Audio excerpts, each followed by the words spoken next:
In 2010, government extended the Uniform Assistant Program to benefit the entire school population of about 2,000, an initiative to ensure that all school-age children gain an education. This year, $300 million is being spent to cater for the same number of children. 30,000 school children from the hinterland communities will benefit from uniform materials presented. Minister of Amerindian Affairs Pauline Sukai was in Region 9 recently to oversee the process.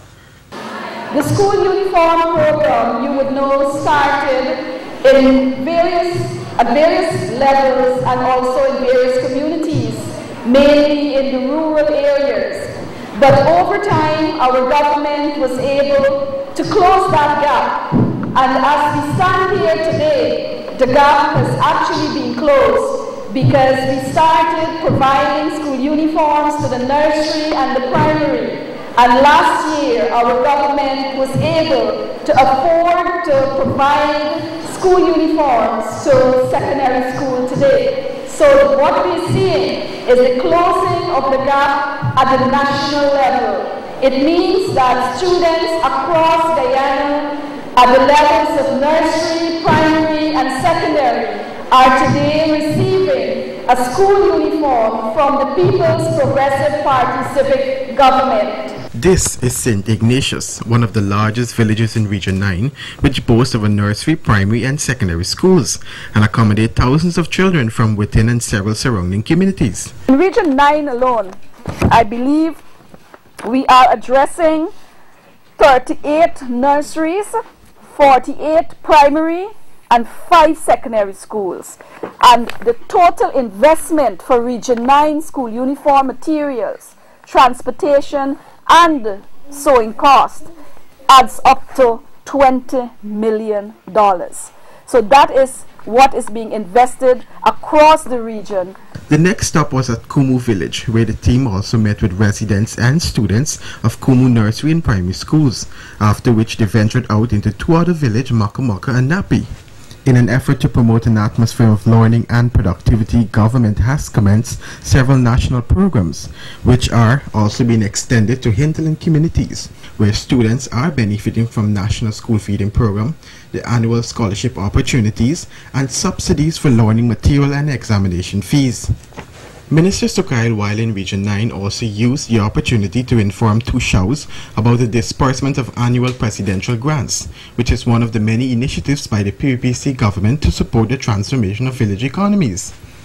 Prior to 1992, Amerindians had to find their own ways and means of securing their own funds to effect projects within their respective communities. The presidential grant will be available in July, August. It will be for 2010, 2011.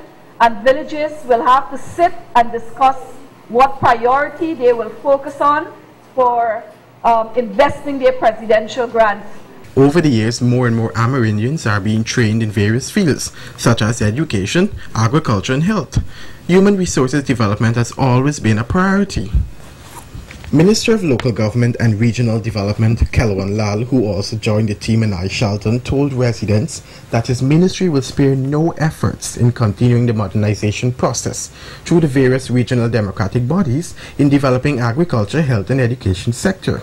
Over the years, our awareness of the importance of the interior and the communities in the interior and the people in the interior have become greater. Our understanding of the contributions that the interior communities can make to our development has been heightened. And because of that, that has propelled us, the cabinet, the president himself, to put more resources into the hinterland areas. Many of us, including people all over the world, more and more, are getting to appreciate the development that the hinterland communities can make, not only to our national development, but the developments throughout the world. Today, hinterland communities across Guyana can boast of universal access to nursery and primary education as government continues to invest in the construction of more secondary schools in Region 1, 7, 8, and 9 to improve in the secondary aspect. We recognize now that the hinterland communities are going to make a very valuable contribution to our national development, and you have to understand that, and you have to prepare yourselves to take advantage of those opportunities that will come in your way. That is why In recent years, you've seen us building a massive amount of basic facilities, health, housing, education. A few years ago, when this PP civic government took office, there was hardly any access to secondary education in the interior. Now we have quite a lot of them. We have brand new ones going to open soon in Sand Creek, where the children, the Amerindian communities, have access.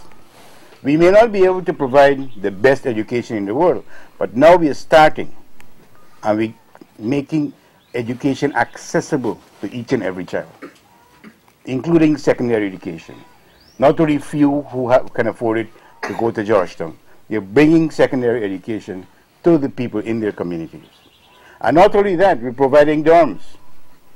And that is causing a problem. In Ramadan, for instance, we need to expand that dorm. We catered for 350 children. Now we have about 500 children. I think very soon we're going to build a new secondary school in Keto. Prior to visiting villages, Minister Sukai and the team met with Tushaus and village councillors from 60 communities in South Central Rupununi at the Amerindian hostel in Letham to discuss issues concerning the recovery phase of the region, which suffer as a result of intensive flooding. Our government, with all the support that we have received with respect to many volunteers working across the regions to provide us with some level of information, we have been able at the cabinet level to make a decision, and I believe this was already noted by the REO of Region 9 that there's going to be a household cash support. This was announced by His Excellency and by Dr. Roger Luncheon in a press brief last week, whereby the affected villagers will, of course, be supported at their level with a financial cash support. At the various meetings, Tushaus were also presented with a number of items requested by the village, including storage containers, tarpaulin, farine pans, and cooking oil. I feel that we are always at heart, you know, the way the government and the ministers respond to the communities. I could say that the communities should see that what this government is doing is about us.